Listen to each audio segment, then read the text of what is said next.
Okay, எக்கனாமிக்ஸில் வந்து நம்ம ஏற்கனவே ஸ்டார்ட் பண்ணியிருக்கோம். மணி, பேங்கிங் அண்ட் ஆர்பிஐ, அதாவது பணவியல், பேங்கிங் ரிலேட்டடுடைய முக்கியமான இந்த டாப்பிக்கு. ஸோ இந்த டாபிக் பொறுத்த வரைக்கும் டெட்டு, டிஎன்பிசி, எஸ்எஸ்சி, ஆர்ஆர்பிக்கு வருதோ இல்லையோ, பேங்க் எக்ஸாம்ஸ் எழுதக்கூடிய ஸ்டூடெண்ட்ஸு கண்டிப்பாக இதுலேருந்து கொஷின்ஸ் கேட்குறாங்க. பேங்கிங் அவேர்னஸ் அப்படின்னு ஒரு டாபிக் இருக்குது, ஓகேங்களா? ஸோ அது ஒரு டாப்பிக்கில் இதுலேருந்து கண்டிப்பாக கொஷின்ஸ் வரும். அது மட்டும் இல்லாமல் இதுதான் பேசிக். இந்த பேசிக் தெரிஞ்சால் மட்டும்தான் நீங்கள் நியூஸ் பேப்பர் எடுத்து படிக்கும் பொழுது, எக்கனாமிக் டைம்ஸ் படிக்கும் பொழுது புரியும், ஓகேங்களா? பாருங்கள், நம்ம வந்து எக்கனாமிக்ஸில் அந்த மணி பேங்கிங் சொன்னோம் இல்லைங்களா, அப்படியே கண்டினியூட்டியாக அடுத்தது வந்து வங்கியல் அப்படின்னு முடித்தோம் இல்லையா? வங்கியலுக்கு அடுத்தது நம்ம வந்து பார்த்திங்கன்னா ஃபங்க்ஷன்ஸ் ஆஃப் ஆர்பிஐ, அது நம்ம தெரிஞ்சுக்கணும். Functions of RBI, reserve bank of India இருக்காங்களா, அவங்களுடைய பணிகள் என்ன, மைய வங்கியின் பணிகள். இந்த ஆர்பிஐ வந்து நம்ம என்ன சொல்கிறோம்னா, இப்போ தான் ரிசர்வ் பேங்க் ஆஃப் இந்தியா, முன்னாடி சென்ட்ரல் பேங்க் அப்படின்னு சொல்லுவோம், சரிங்களா? மத்திய வங்கி, மைய வங்கி அப்படின்னு சொல்லுவோம். இவங்களுடைய பணிகள் மட்டுமே பாருங்கள். நான் வந்து இங்கிலீஷில் எழுதுகிறேன், எனக்கு இங்கிலீஷில் நிறையா வேர்ட்ஸ் வந்து தெரியாமல் இருக்கும், தமிழில் தெரிஞ்ச வேர்டாக இருக்கும், ஓகேங்களா? ஸோ இவங்களுடைய பணிகள் பார்க்கலாமா? முதல் பணி என்ன அப்படின்னு பார்த்தீங்கன்னா monetary.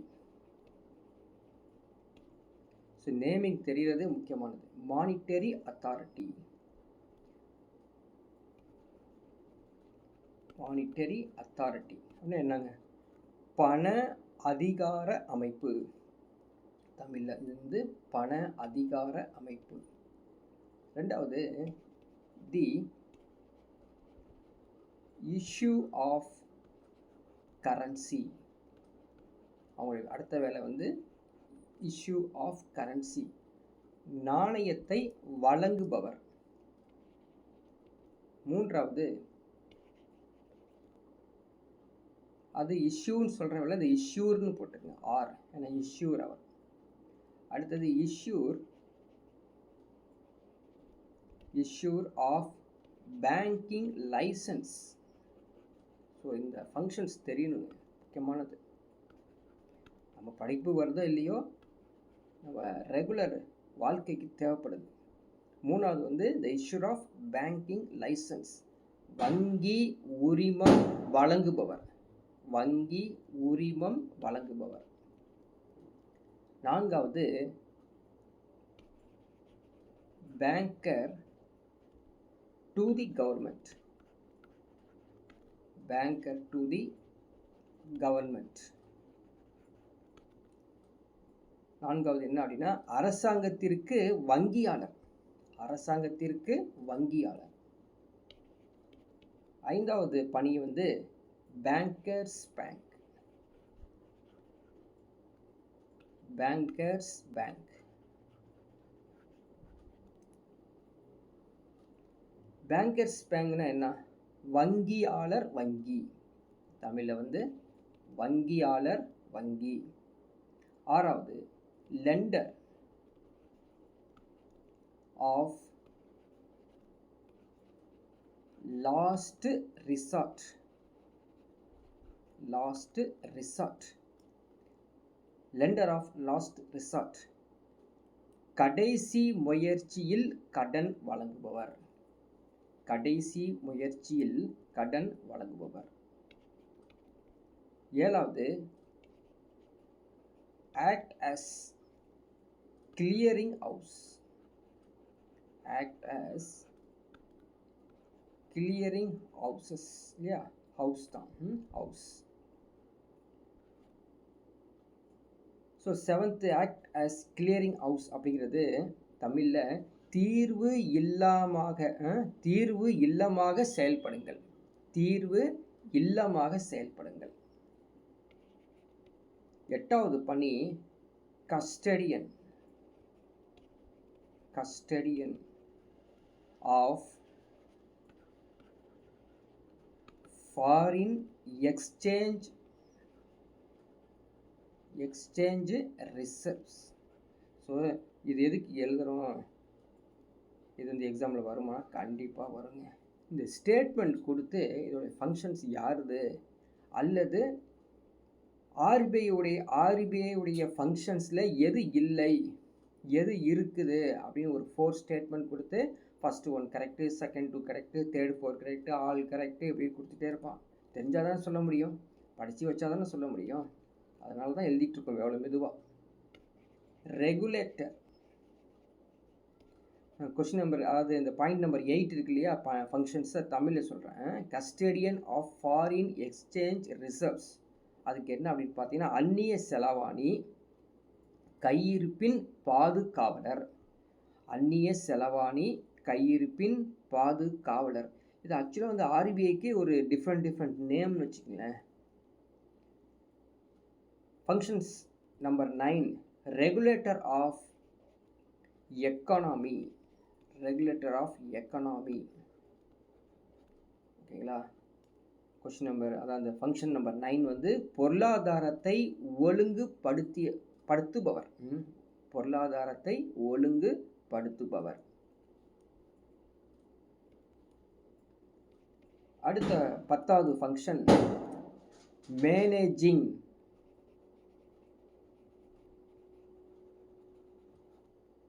Managing government securities. Government securities,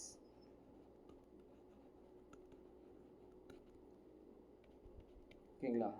so 10வது வந்து தமிழில் அரசு பத்திரங்களை நிர்வகித்தல். அரசு பத்திரங்களை நிர்வகித்தல். 11வது regulator. Regulator and supervisor. Regulator and supervisor of payment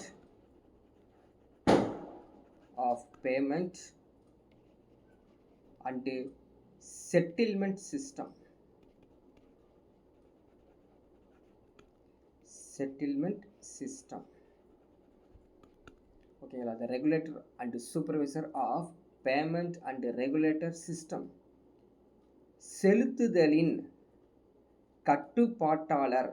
செலுத்துதலின் கட்டுப்பாட்டாளர் மற்றும் மேற்பார்வையாளர் மற்றும் தீர்வு அமைப்புகள். 12வது டெவலப்மெண்ட் ரோல்.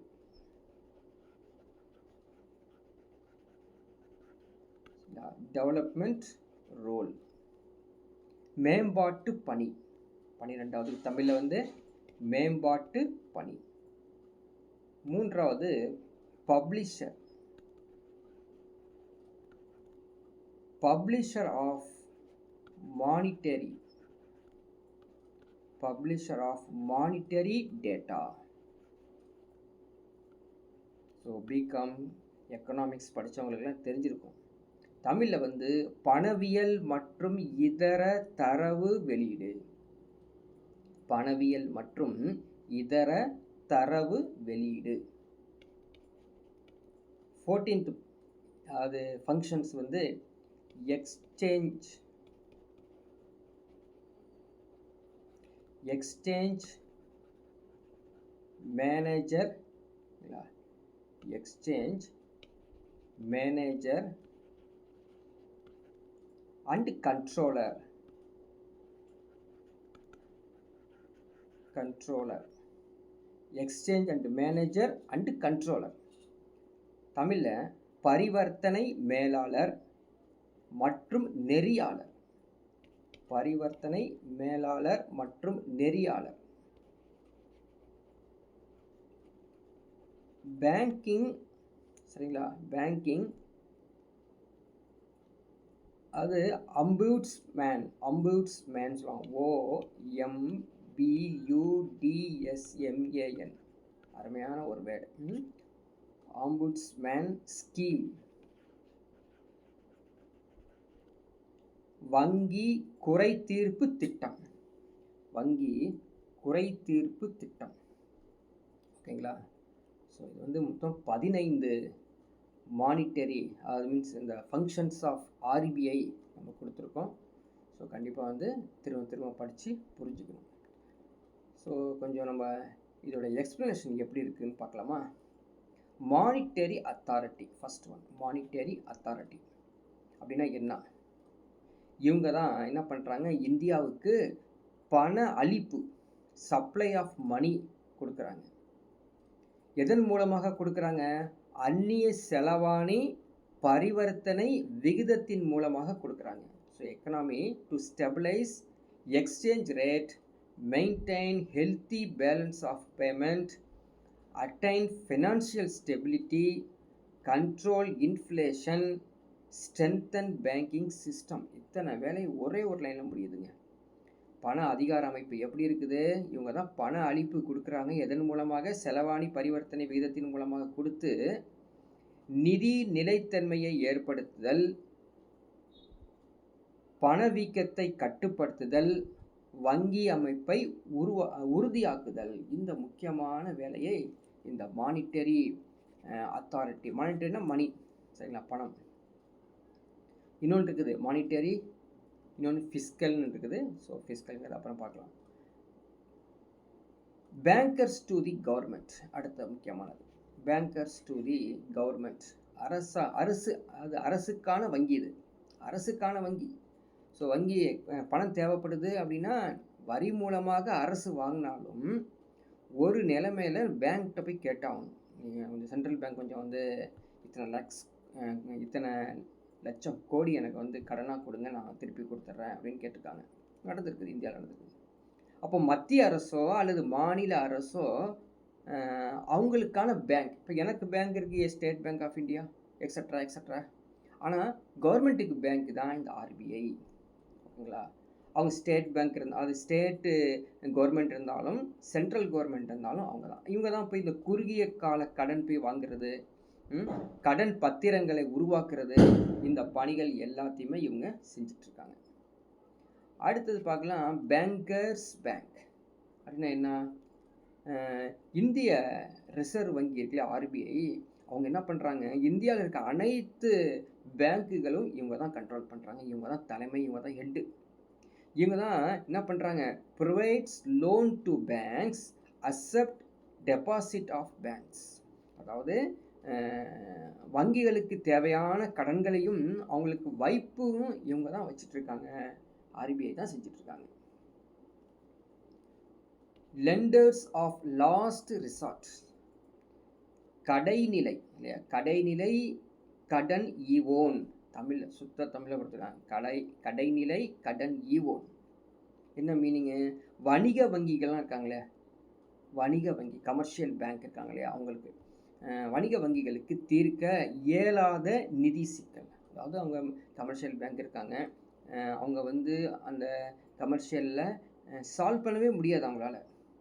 அந்த பணத்தை வந்து எப்படி நம்ம கடனை தீர்க்க போகிறோன்னு தெரியும். அது மாதிரி நிலைமையில் ஆர்பிஐட்ட போய் பணம் வாங்கலாம், சரிங்களா. அவங்க என்ன பண்ணுறாங்க, அந்த அவங்களுக்கு கடன் கொடுத்து சரி பண்ணி அவங்களுடைய நிலைமையை மேம்பாட்டு கொஞ்சம் பண்ணுறாங்க, ஓகேங்களா.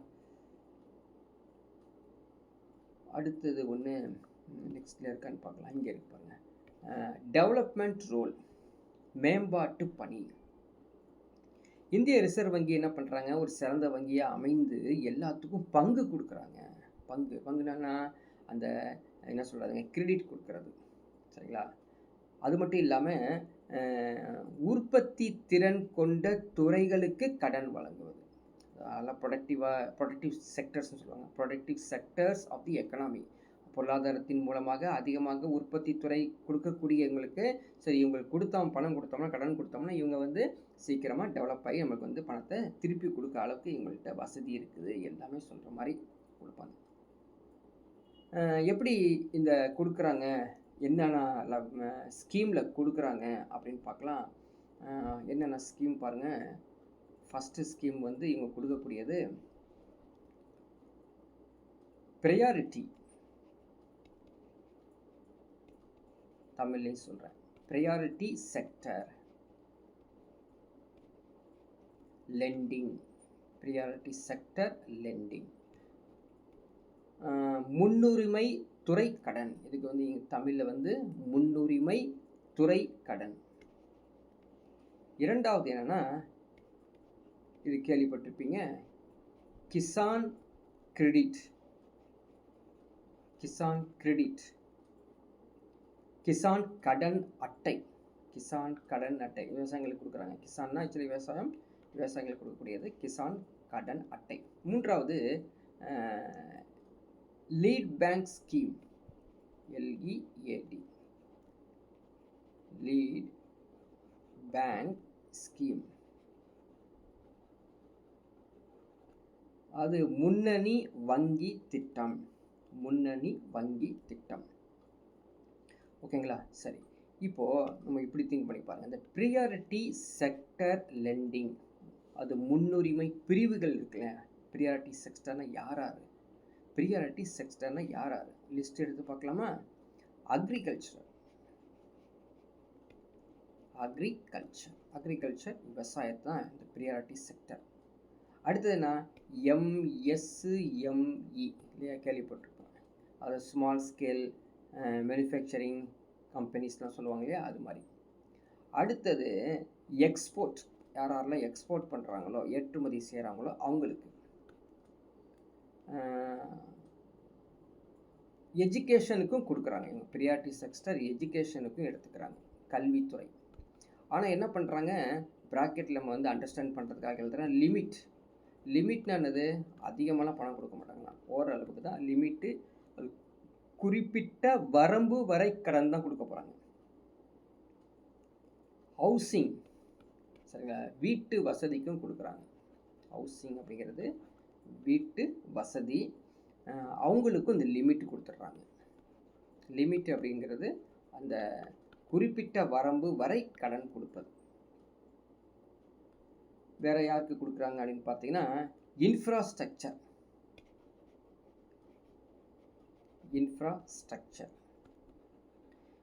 இன்ஃப்ராஸ்ட்ரக்சர்னு ஜென்ரலாக சொல்லாமல் ஏன் சோசியல் இன்ஃப்ராஸ்ட்ரக்சர்னு சேர்த்துக்கலாம். சமூக உள்கட்டமைப்பு, பள்ளிகளில் குடிநீர் வசதி இல்லாதவங்க, சுகாதார வசதி இல்லாதவங்களுக்கெல்லாம் கொஞ்சம் வந்து உள்கட்டமைப்பு தேவைப்படுது அப்படின்னா இவங்க வந்து ப்ரியாரிட்டி கொடுக்குறாங்க. கடைசியாக இன்னொருத்தருக்கு யார் கொடுக்குறாங்க அப்படின்னு பார்த்தீங்கன்னா ரினியூவபிள்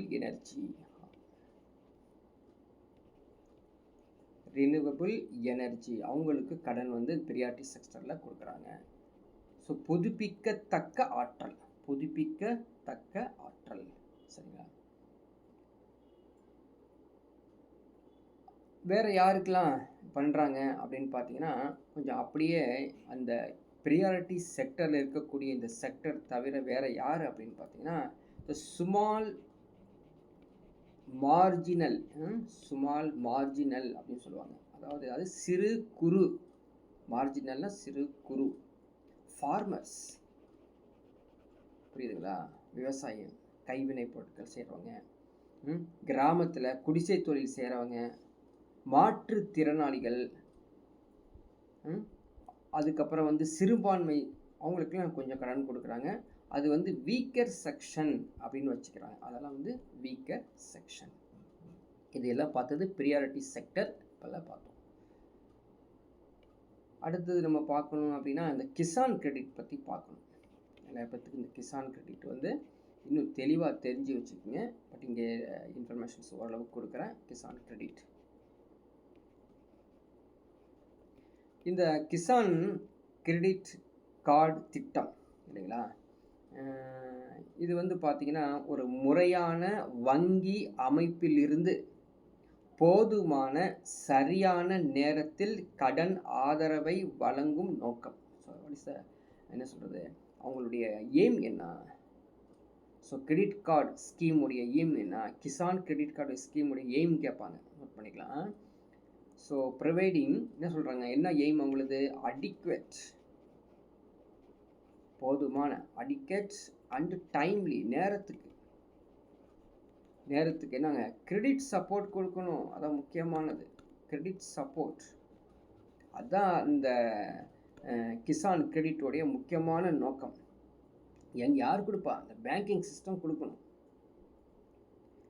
சரி, இந்த கிசான் கிரெடிட் யாருக்கு பார்த்தாலே புரியுது, யார்? அனைத்து விவசாயிகளுக்கும், ஆல் ஃபார்மர்ஸ். வேறு யாருக்கு? tenant farmers, tenant farmers, TENANT, tenant farmers. குத்தகை விவசாயிகள். அடுத்தது SHG, இல்லைங்களா? SHG நான் கேள்விப்பட்டிருப்போம் இல்லையா? Self help group, self help group, சுய உதவி குழுக்கள். ஸோ இவங்களுக்கெல்லாம் வந்து கிசான் கிரெடிட் கார்டு வந்து கொடுத்துட்ருக்காங்களாமா. ப்ரீவியஸாக பார்த்தோம், இது ரெண்டும் பார்த்தாச்சு இல்லையா? மூன்றாவது lead bank scheme. Lead bank scheme இவங்க என்ன சொல்கிறாங்க? முன்னணி வங்கி திட்டம் அப்படிங்கிறது.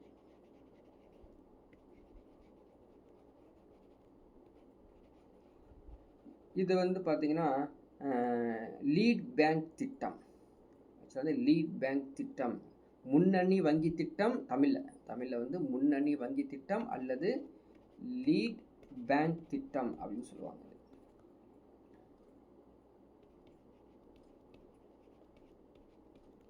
எப்போ ஆரம்பிக்கப்பட்டது, யாரால் ஆரம்பிக்கப்பட்டது? கண்டிப்பாக மறக்க முடியாது, ஆர்பிஐ தான். ஆர்பிஐ தான் 1969 டிசம்பரில் வந்து ஆரம்பித்தாங்க. ஞாபகம் வச்சு, 1969 டிசம்பர் அப்போ தான் இன்ட்ரடியூஸ் பண்ணுறாங்க. த ஸ்கீம் எய்ம்ஸ், உங்களுடைய எய்ம் என்ன? Coordinating the activities of bank. So aim என்ன? உங்களுடைய எய்ம் வந்து கோஆர்டினேட்டிங் தி ஆக்டிவிட்டீஸ் ஆஃப்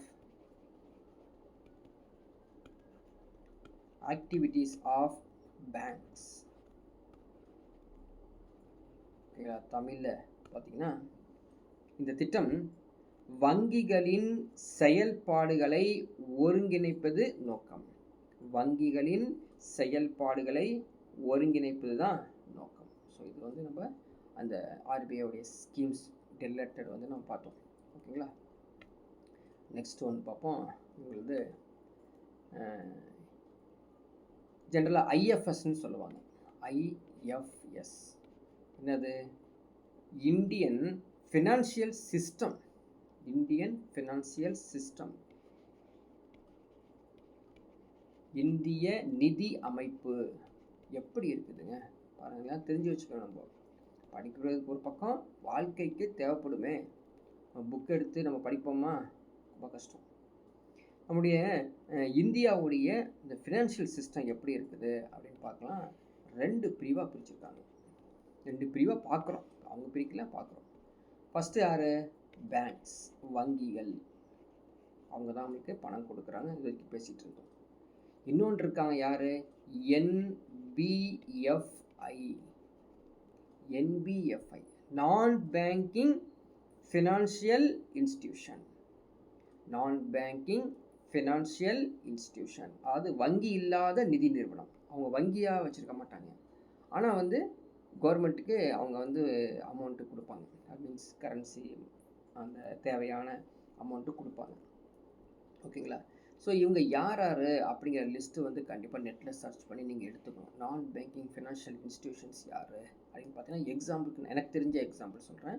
நீங்கள் புக்கில் போய், அது புக்கில் கிடைக்காது, நெட்டில் சர்ச் பண்ணி தான் எடுத்துக்கணும். நான் சொல்கிறது பாருங்கள், எல்ஐசி வந்து பேங்க் கிடையாது. பேங்க்னா என்னங்க? பணம் போட்டு நீங்கள் வந்து திரும்ப தேவைக்காக எடுக்க முடியும். ஆனால் எல்ஐசி போட்டால் எடுக்க முடியாது, தெரியுங்களா? அவன் ஒரு ஸ்கீம் சொல்கிறான், 20 இயர்ஸ், 10 இயர்ஸ், 15 இயர்ஸ்க்கு அப்புறம் தான். அதாவது நான் சேவிங் பேங்க். அது நான் சேவிங் பேங்க்ஸ். இவங்க ஒரு முறை என்ன பண்ணியிருக்காங்க, கவர்மெண்ட்டுக்கு பல கோடி ரூபா வந்து கடைசி ஒரு ஸ்கீமுக்காக இவங்க தான் வந்து இன்வெஸ்ட் பண்ணியிருக்காங்க. பட் நம்ம வந்து இன்றைக்கி வரியில், நம்ம ஜிஎஸ்டியில் நிறைய பணத்தை நம்ம வந்து வச்சுருக்கோம். ஸோ இப்போ பார்க்க போனால் பெரிய பணக்காரர்னா இந்தியன் கவர்மெண்ட் சொல்லலாம். அந்த மாதிரி அதனால் இவங்க இந்தியன் கவர்மெண்ட்டுக்கு இப்போ நிறையா பணம் இருக்கிறனால இவங்க யார்ட்டையும் கடன் வாங்குறதில்ல. நான் பேங்கிங் ஃபினான்ஷியல் சிஸ்டம்லாம் வாங்குறதில்ல. முன்னாடி ஒரு maybe 15 years before, 20 years before, 30 years before நடந்திருக்குது. ஓகே, இது வந்து நம்ம ஒரு எக்ஸாம்பிள் மட்டும் தான் சொல்லியிருக்கேன். எல்ஐசி இது மாதிரி நிறைய நிறுவனங்கள் இருக்குது. வங்கிகளில் பார்க்கலாம். வங்கிகளை போய் பார்த்தோம்னா அங்கே 2 வங்கி கண்ணுக்கு தெரியுது பாருங்கள். கமர்ஷியல் பேங்க் நீங்கள் பார்த்துருக்க முடியும், சரிங்களா? நம்ம ஸ்டேட் பேங்க் ஆஃப் இந்தியாவே வந்து பார்த்தீங்கன்னா ஓப்பன் பண்ணி வச்சுருப்பான். போய் கேட்டால் இங்கெல்லாம் வரக்கூடாது, நீங்கள் இது வந்து சேவிங் பேங்க் கிடையாது போங்க அப்படின்னு சொல்லிடுவாங்க. அப்போ தான் கமர்ஷியல் பேங்க்னு ப்ராக்கெட்டில் போட்டிருப்பான். ஸ்டேட் பேங்க் ஆஃப் இந்தியா ப்ராக்கெட்டில் கமர்ஷியல் பேங்க், அவ்வளோதான்.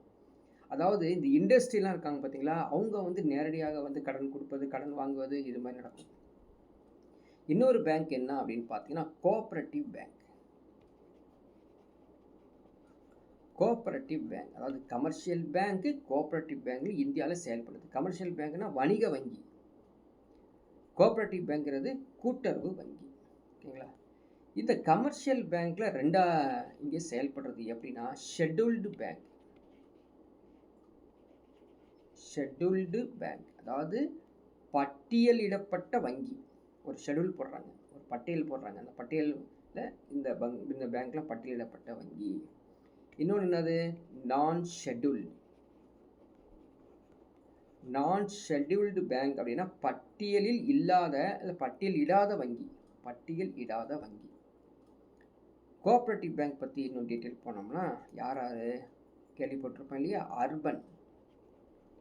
அர்பன் கோஆப்ரேட்டிவ் பேங்க்,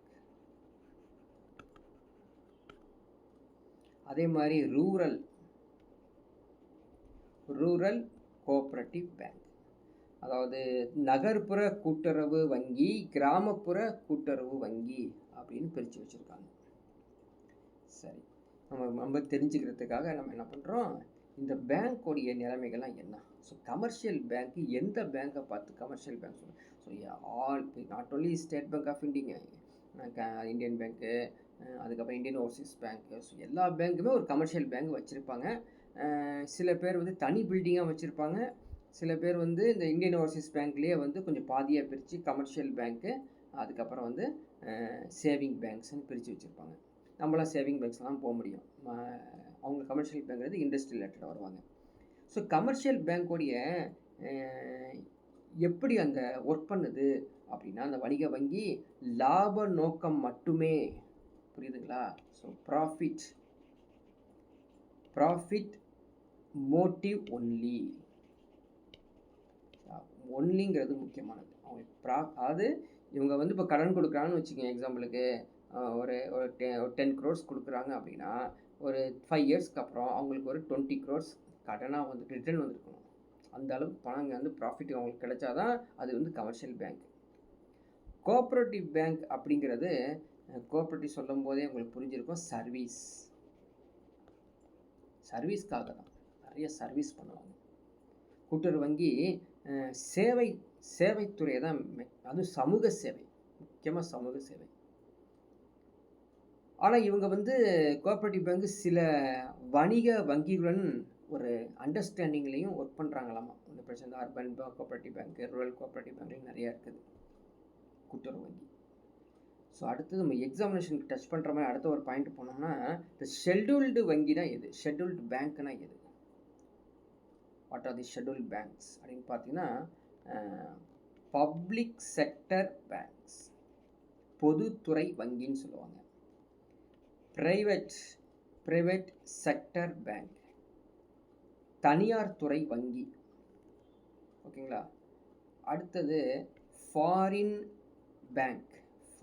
பேங்க், வெளிநாட்டு வங்கி. ரீஜனல் ரூரல் பேங்க், ஸோ வந்து நோட்டிஃபிகேஷன் வரும்போது சொல்லுவாங்க இல்லையா, ரீஜனல் ரூரல் பேங்க் ஆர்ஆர்பி அப்படின்ட்டு சொல்லுவாங்க. பிராந்திய கிராமப்புற வங்கி. அடுத்தது அதாவது மீன்ஸ் அந்த இதுலேயே ஷெட்யூல்லையே அடுத்தது வந்து பார்த்திங்கன்னா எஸ்எஃப்பின்னு சொல்லுவாங்க, ஸ்மால் ஃபினான்ஸ் பேங்க். சிறு நிதி வங்கி. இவன் வந்து ஷெட்யூல்டு பேங்க்ஸ் வச்சுங்க. நான் ஷெட்யூல்டு பேங்க் அப்படின்னு பார்த்தீங்கன்னா திட்டமிடப்படாத வந்து பார்த்திங்கன்னா லோக்கலில் இருக்கும், லோக்கல் ஏரியா பேங்க்னு உள்ளூர் பகுதி வங்கி அப்படின்னு சொல்லுவாங்க, உள்ளூர் பகுதி வங்கி.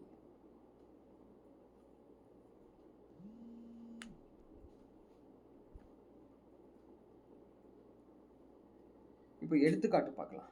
பட்டியல் இடாத வங்கிக்கு தான் நம்ம நிறையா எக்ஸாம்பிள்ஸ் வந்து தெரிஞ்சு வச்சுக்கணும். ஆக்சுவலாக இவங்க என்ன பண்ணுறாங்க, non scheduled bank are not allowed to deal in foreign exchange. அந்நிய செலாவணி இருக்குது பார்த்தீங்களா, அந்த ஒர்க்கை வந்து யார் பார்க்கல, இந்த நான் ஷெட்யூல்டு பேங்க்கு பார்க்க மாட்டாங்க. நான் ஷெட்யூல்டு பேங்குக்கு என்ன தேவைப்படுது, டு மெயின்டைன் ரிசர்வ் ரெக்குயர்மெண்ட்ஸ். சரிங்களா, வங்கி இருப்பு உங்களுக்கு என்ன தேவைப்படுதுங்க, வங்கி இருப்பு வந்து வச்சுருக்கணும். வங்கி இருப்புன்னு என்ன அர்த்தம், அந்த பணத்தை எப்பயுமே அவங்க வச்சுக்கிட்டே இருக்கணும். அவங்க பணத்தை வச்சுருந்தா தானே அவங்களுக்கு வந்து அது பேங்க்குன்னு சொல்ல முடியும். ஒரு பேங்க்கில் பணமே இல்லாட்டி அந்த பேங்கே கிடையாது. என்ன பண்ணியிருக்காங்க, எதுக்கு இந்த வங்கி இருப்பு கொண்டு வந்தாங்க, அது ரிசர்வ் ரிக்யர்மெண்ட்ஸ் ஏன் கொண்டு வந்தாங்கன்னா, ஆர்பிஐ ஆக்ட்னு ஒரு ஆக்ட் வந்துருச்சு இல்லையா. RBI act, reserve bank of India act 1949 இது இம்ப்ளிமெண்ட் பண்ணிட்டாங்க. இது மாதிரி இந்த பட்டியலிடாத வங்கிகள் நீங்கள் கொஞ்சம் வங்கி இருப்பு வச்சுக்கோங்க அப்படின்னு சொல்லிட்டாங்க. அதுக்கப்புறம் ஆர்பிஐ அடுத்த ஒரு சட்டம் 1949க்கு பிறகு இன்னொரு சட்டம்னா 1934 ஒரு சட்டம். அப்போ பிரிட்டிஷ் இந்தியா இருக்கும் பொழுது the scheduled banks are required to maintain the reserve requirements. யாருங்க, ஸோ இவங்களை பற்றி சொல்கிறதுக்கு நம்ம வந்து 1934 இவங்களுக்கு போட்டுக்கணும். 1934 ஆர்பிஐ ஆக்ட் யாருக்கு, so as per the RBI Act 1934 scheduled banks are formed. As per the RBI Act 1949 non-scheduled banks. So இது மாதிரி பிரிக்கிறாங்க.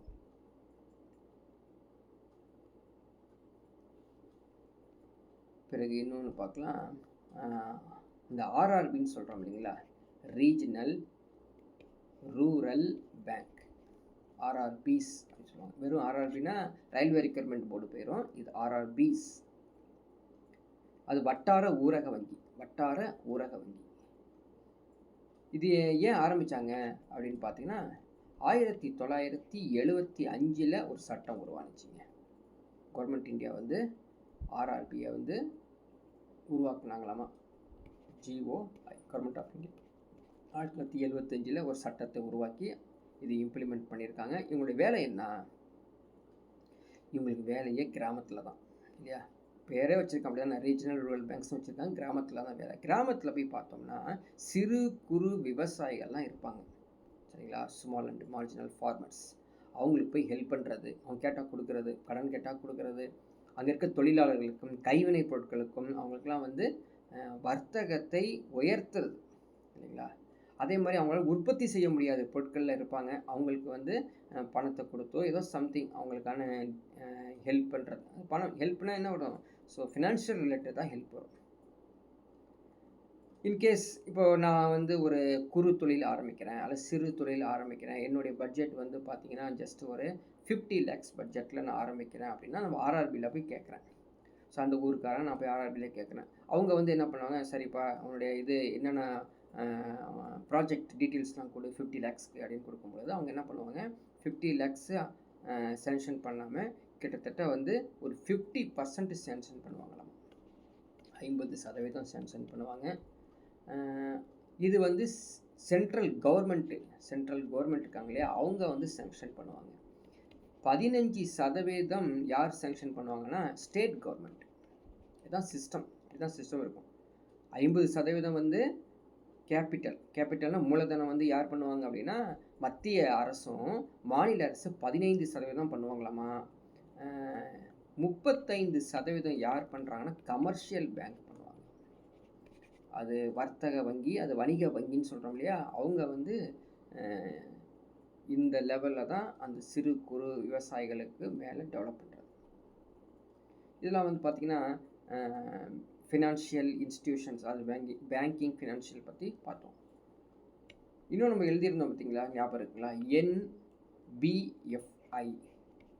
NBFIன்னு எழுதணும். அதாவது நான் பேங்கிங் ஃபினான்ஷியல் இன்ஸ்டிடியூஷன்ஸ் படித்தோம் இல்லையா, அதை வந்து LIC எப்படிலாம் நான் சொன்னேன் உங்களுக்கு. அது வங்கி இல்லாத நிதி நிறுவனங்கள்.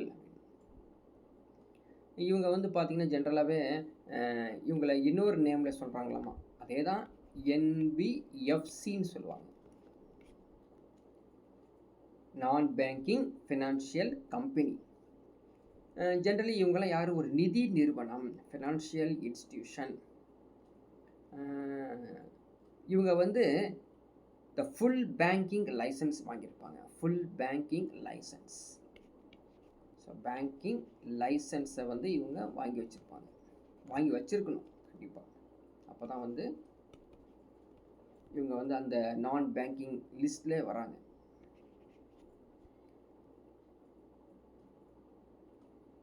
அடுத்தது என்ன இவங்க அப்படின்னு பார்த்தீங்கன்னா, central bank licence.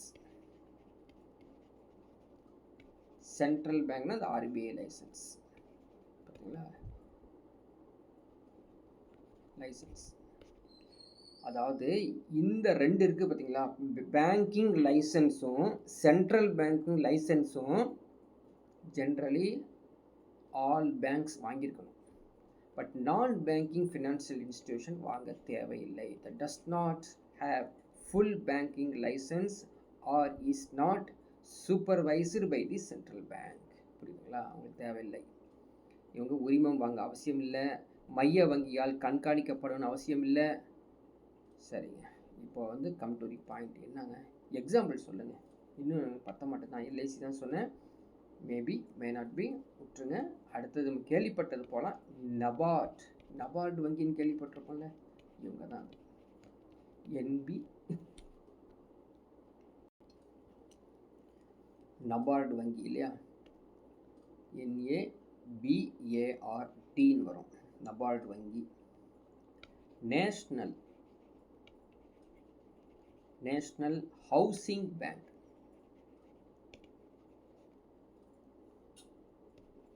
National housing bank. தேசிய வீட்டு வசதி வங்கி. Export and import bank. ஏற்றுமதி இறக்குமதி வங்கி. அடுத்தது வந்து பார்த்தீங்கன்னா ஸ்மால் இண்டஸ்ட்ரியல், சரிங்களா, ஸ்மால்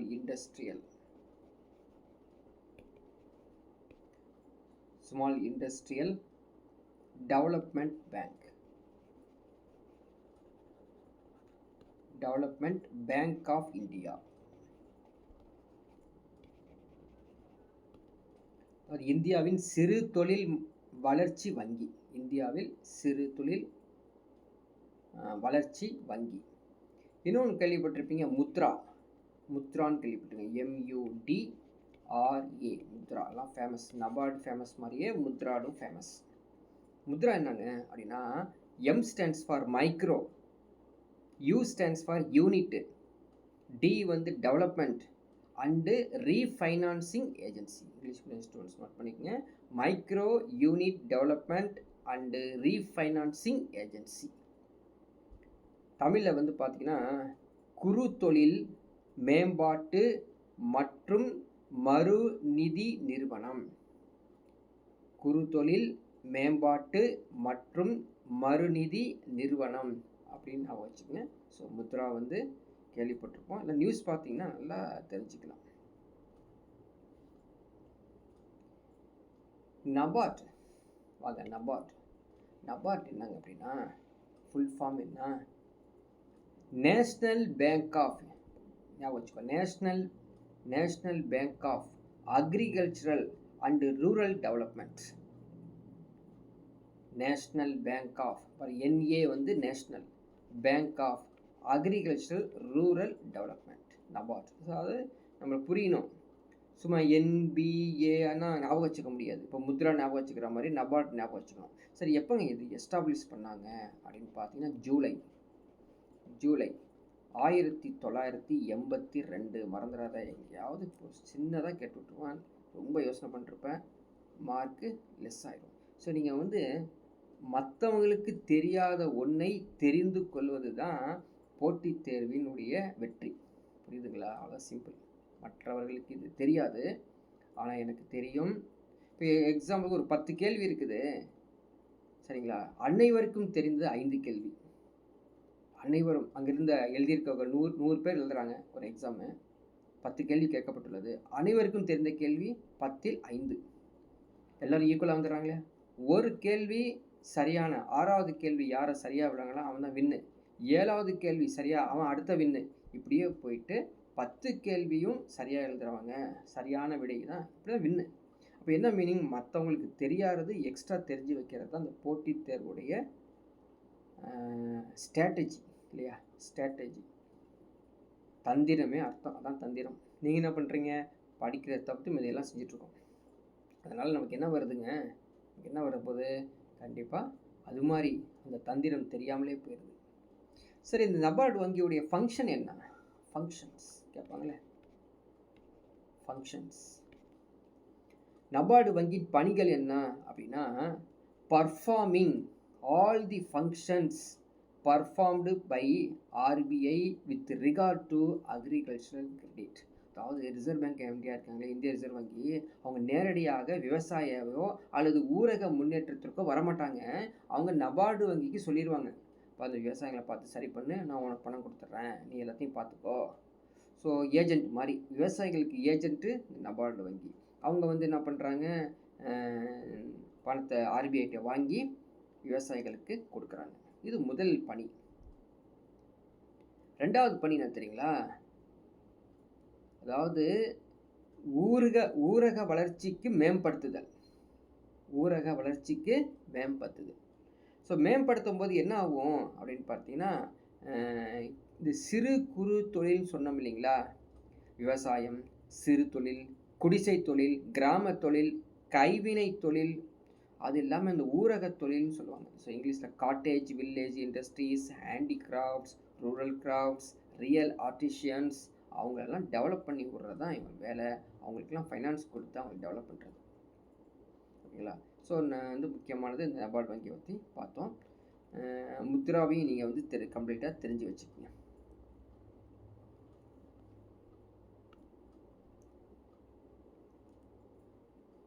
நிதி சந்தைன்னு ஒன்று இருக்குது, அதை பார்க்கலாம். நிதி சந்தை, அது financial market. FM, financial market. யாரை ஃபினான்ஷியல் மார்க்கெட் சொல்கிறோம்? போய் பார்க்கலாமா? ஸோ இந்த ஃபினான்ஷியல் மார்க்கெட் அப்படின்னு பார்த்தீங்கன்னா 2ஆக பிரிகிறாங்க. ரெண்டாக எக்ஸ்பிளைன் பண்ணுறாங்க. ஒன்று வந்து சிஎம். சிஎம்னா capital market. இன்னொன்று வந்து எம்எம், மணி மார்க்கெட். ஸோ நிதி சந்தையை மூலதன சந்தை, மூலதன சந்தை, இது வந்து பணச்சந்தை. பணச்சந்தை, மூலதன சந்தையை பிரிக்கிறாங்க. இந்த மூலதன சந்தை மீண்டும் பிரியுது primary, secondary. Primary market, secondary market. முதன்மை சந்தை, தமிழில் வந்து முதன்மை சந்தை, 2ஆம் நிலை சந்தை, 2ஆம் நிலை சந்தை. இப்படி பிரித்து வச்சுருக்காங்க. ஓகேங்களா? ஸோ இதான் வந்து ஃபினான்ஷியல் மார்க்கெட். உங்களுக்கு என்ன வேலை? ஃபினான்ஷியல் மார்க்கெட், அதாவது நிதி சந்தையில் நாணயங்கள், பத்திரங்கள் போன்ற நிதி பத்திரங்களை வர்த்தகம் செய்ய வாங்குபவர்களையும் விற்பவர்களையும் ஒன்றிணைக்கும் சந்தை. புரியுதுங்களா? நாணயங்கள், கரன்சி, பத்திரங்கள்னா பாண்ட்ஸ், நிதி பத்திரங்கள் அப்படின்னா செக்யூரிட்டிஸ், ஃபினான்ஷியல் செக்யூரிட்டிஸ். இது எல்லாத்தையும் buy and sells, buyers and sellers, இவங்க 2 பேர்த்தையும் ஒருங்கிணைப்பது தான் இந்த ஃபினான்ஷியல் மார்க்கெட். முக்கியம் பார்த்துக்கோங்க, கேட்பாங்க. ஃபினான்ஷியல் மார்க்கெட் வந்து கீழே எந்த ஸ்டேட்மெண்ட் வந்து சரி அப்படின்னா, buyer sellers together to trade in financial securities such as currencies, bond. ஓகேங்களா? வேறு ஏதாவது சேர்த்துக்கலாம், எல்லாத்தையும் சேர்த்துக்கலாம், ஒன்றும் பிரச்சனை இல்லை. இப்போ கேபிட்டல் மார்க்கெட்னா என்னென்னு பார்க்கலாம்.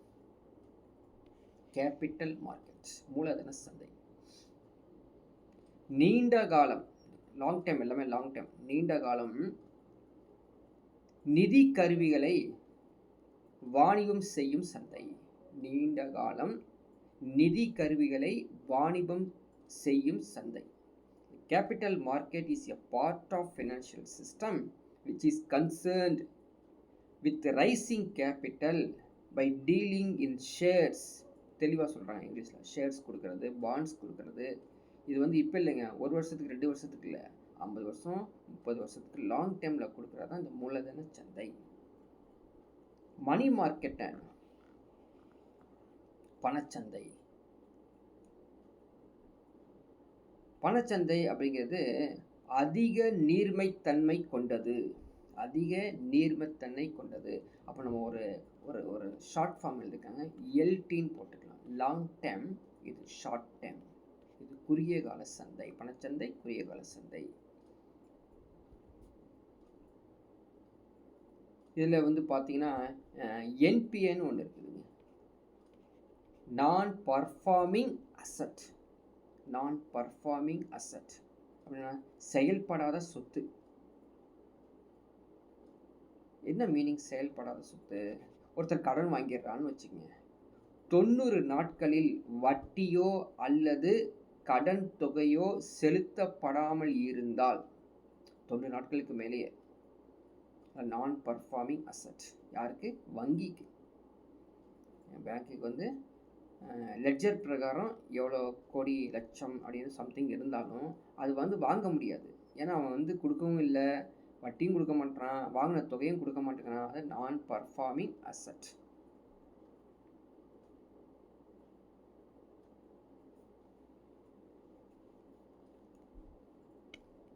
அடுத்தது சிறப்பாக ஒன்று பார்க்கணுன்னா ஸ்பெஷலைஸ்டு பேங்க்ஸ்.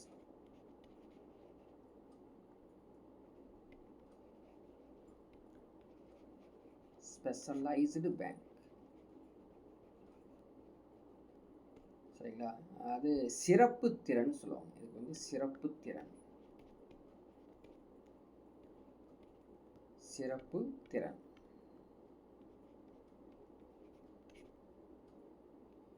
இவங்க இந்த சிறப்பு திறன் இருக்காங்க இல்லையா, 3 வேலைகளை அந்த அந்த ஸ்பெஷலைஸ்டு பேங்க் வந்து செய்கிறாங்க.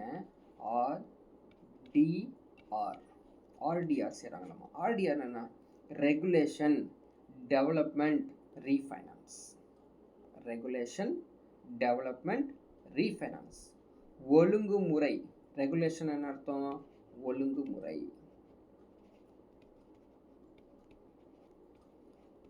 ஒழுங்குமுறை, மேம்பாட்டு, டெவலப்மெண்ட், மேம்பாட்டு, மறுநிதி அளிப்பு.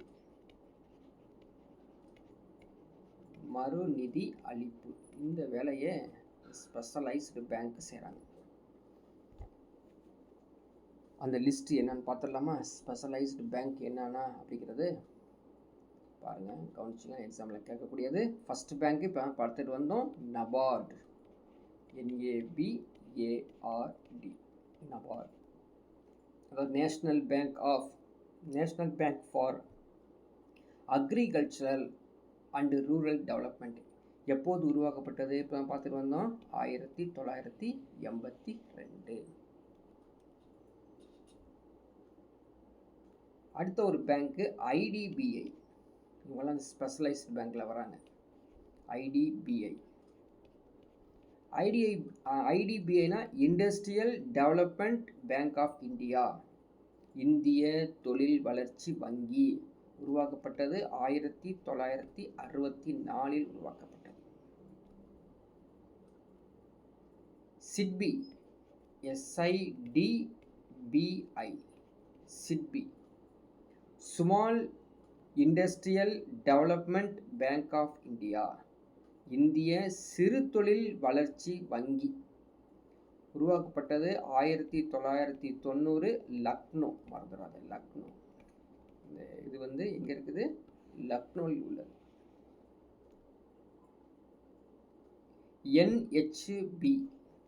NHB, national housing bank.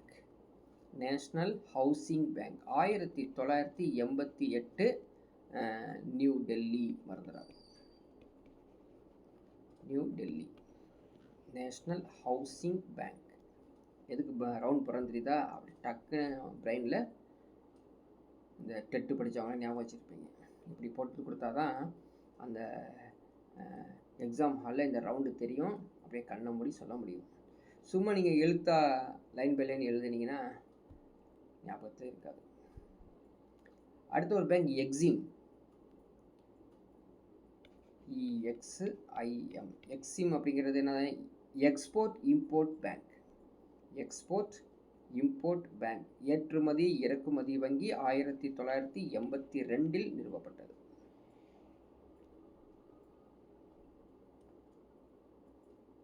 இப்போதான் பார்த்தோம் RRB இல்லையா? Regional rural bank. Regional rural banks, RRB வட்டார ஊரக வங்கி 1975 நிறுவப்பட்டது. இதில் தான் இந்த RRB தான் 50% சென்ட்ரல் கவர்மெண்ட்டு, ஸ்டேட் கவர்மெண்ட் வந்து 15%, 15%. அதுக்கப்புறம் வந்து இந்த கமர்ஷியல் பேங்க்கில் வந்து 30 அல்லது 35% வந்து கடன் வழங்குறாங்க ஒரு நிறுவனத்தை உருவாக்குறதுக்கு அப்படின்னு பார்த்தோம். அடுத்தது கோஆப்ரேட்டிவ் பேங்க், CB. இவங்களும் வந்து specialised bank. SFB, small financial bank, சிறிய நிதி உதவி வங்கி, 2016 உருவாக்கப்பட்டது. இன்னொரு பேங்க் இருக்கு, யாரும் கேட்டிருக்க மாட்டீங்க, PBன்னு சொல்லி ஒரு பேங்க். என்னது? பேமெண்ட் பேங்க், கட்டண வங்கி, 2015 உருவாக்கப்பட்டது. சரிங்களா? Specialised bank. அதுக்கப்புறம் நீங்கள் வந்து இன்னைக்கு ஒரு பணத்தை பர்ஸ்லேருந்து எடுத்து செலவு பண்ணுற காலங்கள் மாறி இன்னைக்கு மொபைல் இருந்தாலே போதும், எங்கே வேணாலும் போய்ட்டு வரலாம் இல்லைங்களா? எங்கே வேணாலும் போகலாங்க. ஸோ ஸ்கேன் பண்ணி நம்ம வந்து அமௌண்ட்டை ட்ரான்ஸ்ஃபர் பண்ணிடலாம்.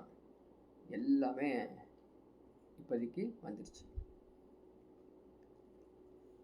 அது மாதிரி நம்ம செலவு பண்ணுறோம் பார்த்தீங்களா, அதுக்கு என்ன பேர்? இ-பேங்கிங். இ-பேங்கிங் ஃபேமஸ் ஆகிடுச்சு. இப்போ ஃபேமஸில் தான் இருக்குது இல்லையா? மின்னணு வங்கி முறை. மின்னணு வங்கி முறை அப்படி என்ன முறைகள் இருக்குது அப்படின்னு பார்க்க போகிறோம். நம்ம முதல்ல பார்க்கலாமா? ஷார்ட் ஃபார்மில் சொல்கிறோம் பாருங்கள். NEFT. ஏங்க நிஃப்டில், அது நெஃப்டில் உங்களுக்கு வந்து பணத்தை ட்ரான்ஸ்ஃபர் பண்ணி கொடுக்குறேன், நிஃப்டில் போட்டுறேன் அப்படின்னு சொல்கிறாங்க. நெஃப்ட் அப்படின்னா என்ன? ரெண்டாவது RTGSல பண்ணிடுறாமா? RTGSல பண்ணணுமா, நிஃப்டில் NEFTல பண்ணணுமா அப்படின்னு கேட்பாங்க இல்லையா? RTGSனால் என்ன?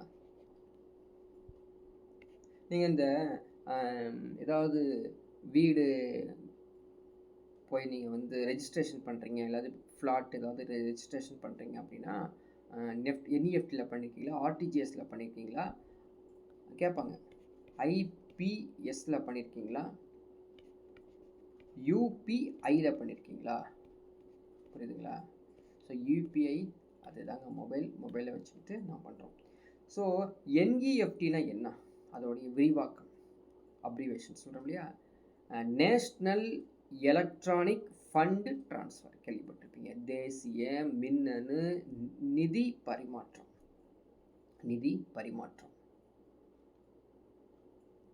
RTGS அப்படிங்கிறது வந்து ரியல் டைம் கிராஸ்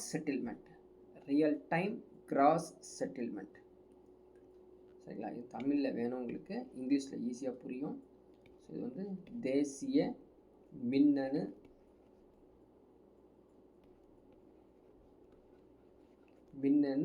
நிதி பரிமாற்றம். இப்போ பார்த்தீங்கன்னா எல்லாமே வந்து டிரான்ஸ்லேஷன் நிறையா வந்து கேட்குறாங்க.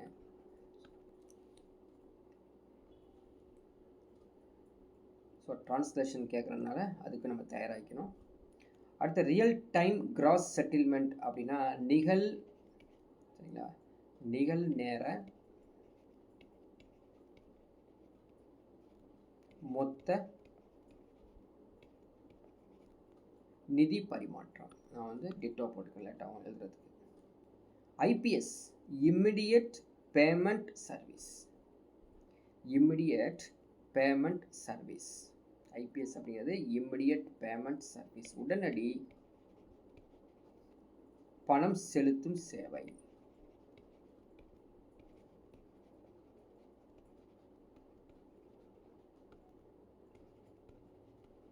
ஓகேவா? யூபிஐ, யூபிஐயில் ட்ரான்ஸ்ஃபர் பண்ணிட்டா உங்களுக்கு அமௌண்ட்டு சொல்கிறோம் இல்லையா? 2014 உருவாக்கப்பட்டது. எப்போ உருவாக்கப்பட்டது? 2014 உருவாக்கப்பட்டது. ஒருங்கிணைந்த தமிழ்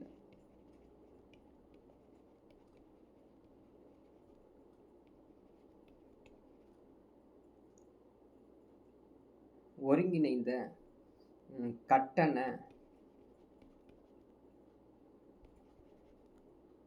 இடைமுகம்.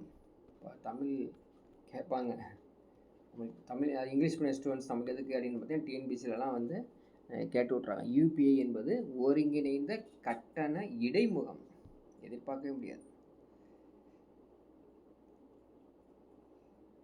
சரிங்களா? சரி. இது ரெண்டுமே நிர்வகிப்பது யாரு அப்படின்னு பார்த்தீங்கன்னா ஆர்பிஐ. இது ரெண்டையும் நிர்வகிப்பது வந்து என்பிசிஐ. என்பிசிஐ.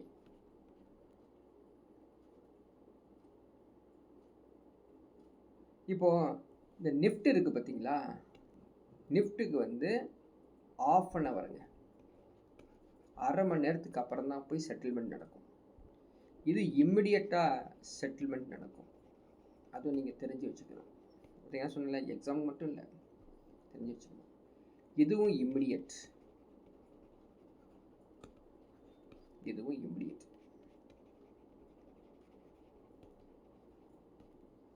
புரியுங்களா? இந்த ட்ரான்ஸ்ஃபர் பண்ணும் பொழுது என்இஎஃப்டி அப்படின்னா என்இஎஃப்டியில் வந்து ₹1ங்க, ₹1 மேலே எவ்வளோ வேணாலும் ட்ரான்ஸ்ஃபர் பண்ணலாம், நோ லிமிட். புரியுதுங்களா? ஆர்டிஜிஎஸ் வந்து 2 lakhs, ₹2 lakhs, 2Lன்னு போடுறேன், ₹2 lakhs. மினிமம் ட்ரான்ஸ்ஃபரே ஒரு 2 லட்சத்துக்கு மேலே தான் நீங்கள் வந்து ஆர்டிஜிஎஸ்.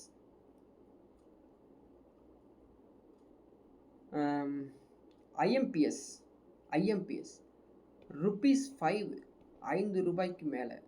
புரியுதுங்களா? ஆக்சுவலாக வந்து ஐஎம்பிஎஸ், நான் ஐபிஎஸ்ன்னு எழுதிட்டேன். சரிங்களா? ஐஎம்பிஎஸ்ன்னு ஒரு நோட் பண்ணிக்கிறேன். ஐஎம்பிஎஸ், ஐஎம்பிஎஸ் அப்படிங்கிறது ₹5. யூபிஐ எவ்வளோ தெரியுங்களா? ₹1. அதில் ஞாபகம் கேட்டு விடுங்க, திடீர்னு கேட்டு விட்ருவாங்க.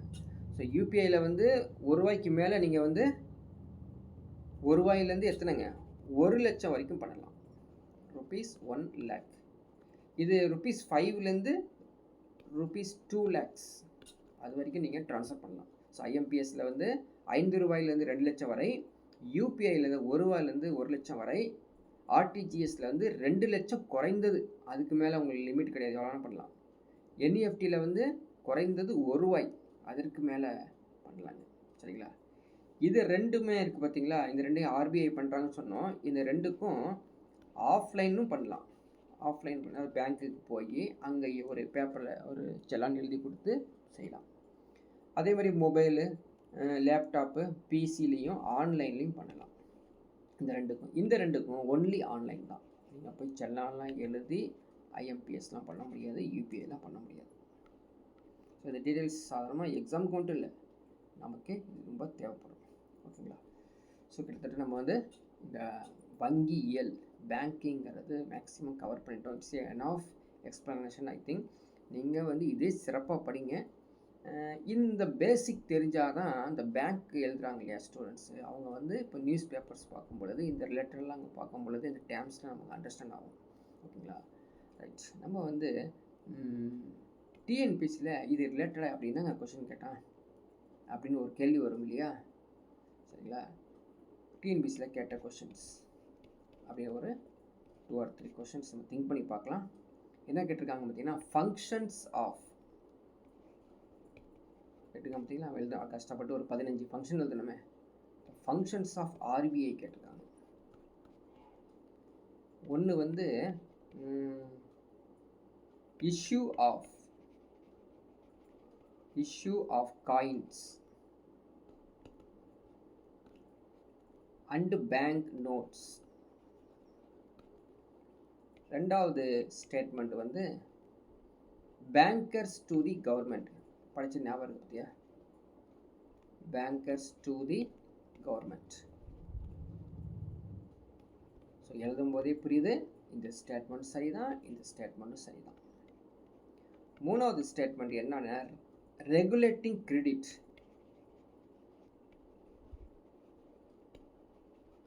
ரெகுலேட்டிங் கிரெடிட் இது வந்து பார்த்தீங்கன்னா டிஎன்பிசியில் கேட்ட கேள்வி. மூன்றுமே சரியான விடை. இந்திய ரிசர்வ் வங்கியின் செயல்பாடுகள் சொல்லுங்கள். நாணயங்கள் மற்றும் ரூபாய் நோட்டு வெளியிடுதல். ரெண்டாவது வந்து அரசாங்கத்திற்கு வங்கியாளராக செயல்படுதல். மூன்றாவது நாட்டில் கடன் முறைகளை ஒழுங்குபடுத்துதல். ஆன்சர் வந்து மூன்றுமே சரி அப்படிங்கிறது தான். எது சரின்னு தான் கேட்டிருக்காங்க, மூன்றுமே சரி.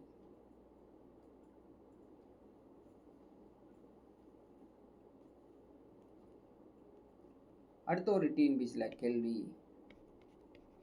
கேட்கப்பட்டல அடுத்த ஒரு கேள்வி கேட்டிருக்கு பாருங்க. இந்த பகுதியிலேருந்து கேட்டிருக்காங்க. which of the following factors influence சரிங்களா, இன்ஃப்ளூன்ஸ்னா காரணிகள், தூண்டக்கூடிய காரணிகள் digitalisation of banking sector.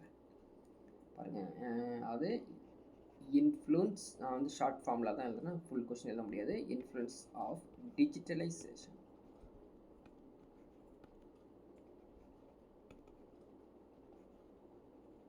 Digitalisation of banking sector, அதாவது வங்கித்துறையை வந்து மின்னணு படுத்துவதற்கு தூண்டக்கூடிய காரணங்கள் யாவை அப்படின்னு கேட்டு ஒரு 3 ஸ்டேட்மெண்ட் கொடுத்துருக்காங்க. ஃபஸ்ட்டு ஸ்டேட்மெண்ட் வந்து சேஞ்சிங் கன்சியூமர் பிஹேவியர்.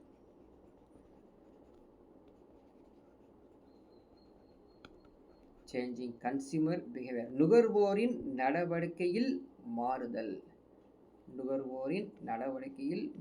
புரியுதுங்களா? ஸோ ஒரு பேங்க்கு டிஜிட்டலைசேஷன் ஆகாட்டி நம்ம பணம் இன்வெஸ்ட் பண்ண மாட்டோம். எனக்கு வந்து பேங்க், அதாவது மொபைல் பேங்க் வேணும், எல்லாமே ஃபெசிலிட்டி இருந்தாலும் டக்குன்னு அந்த பேங்க்கில் நம்ம வந்து பண்ணணும். அப்போது கன்சியூமரை வந்து நம்ம கொஞ்சம் நம்ம பக்கம் இழுக்கணும் அப்படின்னா டிஜிட்டலைசேஷன் வேணும். இப்போ ஃபஸ்ட்டு இது கரெக்டு தான். ரெண்டாவது ஸ்டேட்மெண்ட் பார்க்கலாமா? ஃபினான்ஷியல்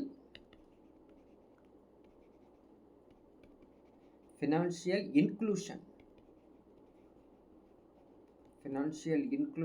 அண்டு ஜிஐன்னு கவர்மெண்ட் இன்ஸ்டிடியூஷன்ஸ். தமிழில் வந்து நிதியியல் உள்ளடக்கம் மற்றும் அரசின் முயற்சி.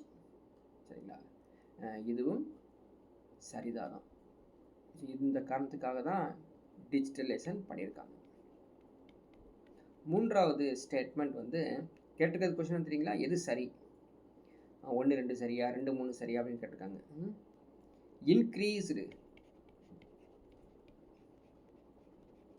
Increased smart phone usage. ஓடி போய் ஆன்சர் கொடுத்துடலாம்லேப்பா, நம்ம யூஸ் பண்ணிருக்கோமே இது smart phone usage. So digitalisation பண்ணாட்டி ஸ்மார்ட் ஃபோனில் நம்ம வந்து அதிக அளவில் ஸ்மார்ட் கைபேசியில் பயன்படுத்த முடியாது இந்த பேங்க்கை. ஓகேவா? ஸோ அனைத்தும் சரி. எங்கே கேட்டிருக்கான்னு தெரியுங்களா? டிஎன்பிசி குரூப்பு 1ல் கேட்டது. அடுத்த கேள்வி ஒரு கேள்வி கேட்டிருக்காங்க பாருங்கள்.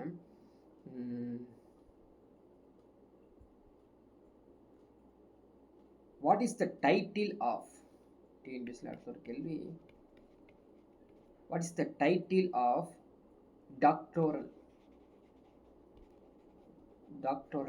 என்னங்க? முனைவர் பட்டம்.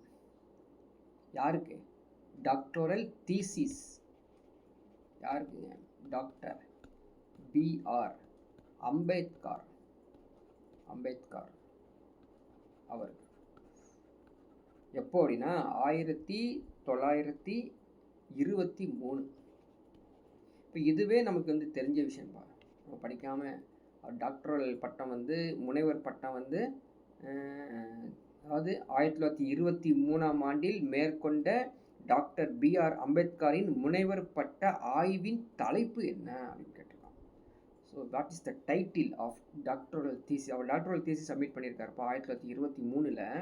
எந்த தலைப்பின் கீழ் அவர் வந்து பண்ணியிருக்காரு அப்படின்னா மறந்துடாதீங்க. நான் வந்து ஆப்ஷன்ஸ் எழுத விரும்பல, டைம் ஆகிட்டே இருக்கும். ஸோ கண்டிப்பாக ரூபாய் அப்படிங்கிறது மறந்துடாதீங்க. ரூபாய், the problem of rupees. Problem of ருபீஸில் தான் அந்த தலைப்பின் கீழ் தான் இவர் வந்து அனுப்பியிருக்காரு.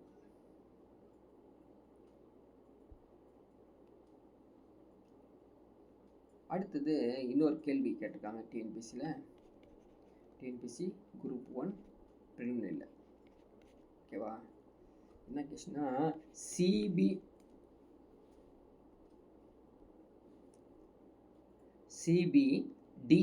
அப்படின்னு நமக்கு தெரியாது. கொஸ்டின் பார்த்தா தான் அது புரியுது. சிபிடிசி படிக்கல படிச்சிருக்கோம். Central bank digital currency. Central bank digital currency.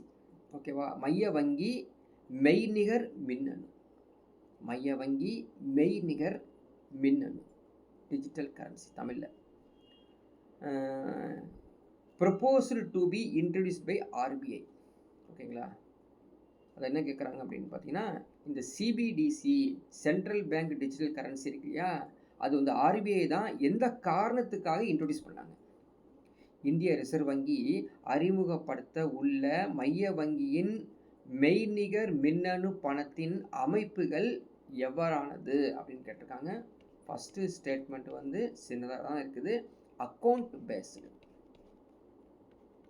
ரெண்டாவது என்னன்னு பார்த்தீங்கன்னா டோக்கன் பேஸ்டு. அக்கௌண்ட் பேஸ்டுனா வங்கி கணக்கு அடிப்படையிலையா அல்லது அடையாள வில்லையா? அடையாள வில்லை. டோக்கன் பேஸ்டுனா அடையாள வில்லை. ஸோ ஆன்சர் கண்டிப்பாக ரெண்டுமே சரியான விடை தான்.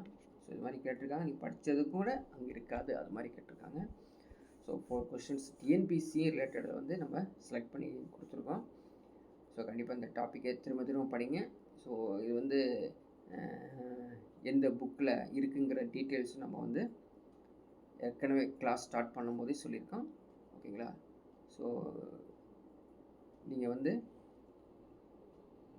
அடுத்த ஒரு டாப்பிக்கில் நம்ம பார்க்குற வரைக்கும் கண்டினியூவாக படிச்சுட்டு இருங்க.